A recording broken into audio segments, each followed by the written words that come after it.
say, to like 20%.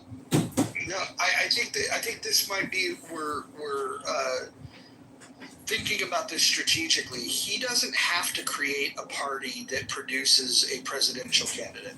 He doesn't have to produce a candidate that dethrones Trump. That is not what he has to do.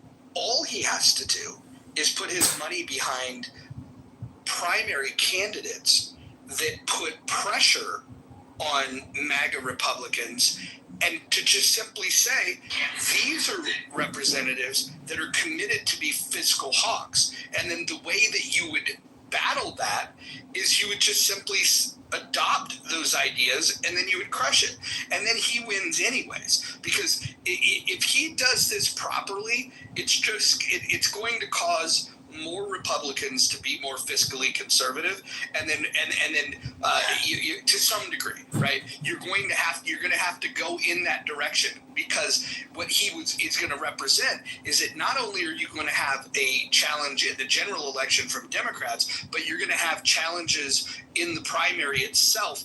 And so if these Republicans, these establishment Republicans, the MAGA Republicans, the neocon, any of these fucking people that have proved to be big spenders want to, if they find themselves in a district where they could lose out, the margins are already too thin. The splits in the Senate and the House are too thin. If he could cause 2 or 3 MAGA Republicans to lose, that is a huge fucking thing. That is a big fucking deal. And I think that that's something that Trump should consider. I think that that's something that the Republican Party should consider. And I think Elon Musk is 100% correct about it. I agree with Doc to some extent that, and you as well, as far as strategy. And whether he's going to definitely kind of pull through those that are frustrated on both sides to be able to write a platform that sounds good, that draws a good percentage of the people in the middle.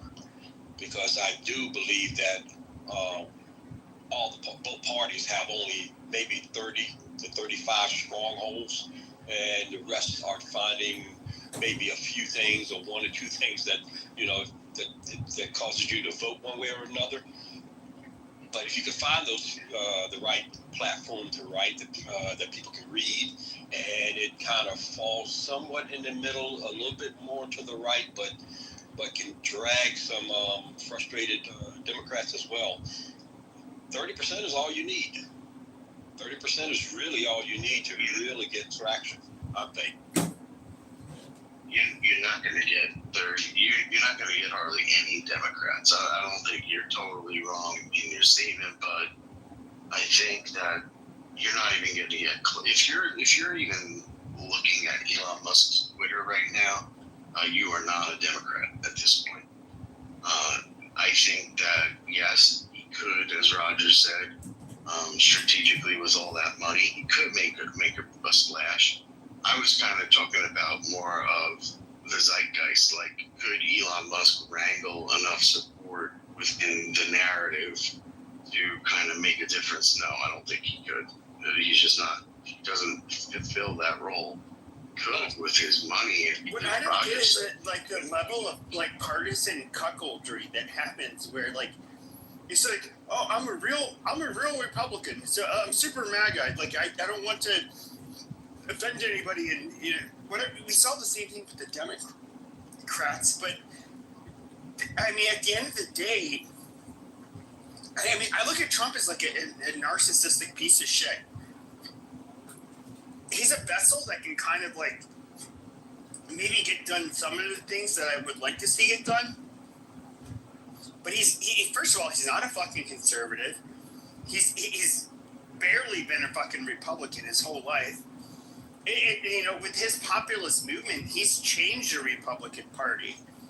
And it's so weird to like watch like people that were like actual conservatives change into being like 1990s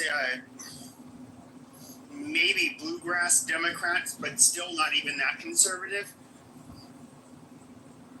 I mean, it's the people sticking to the party line. I think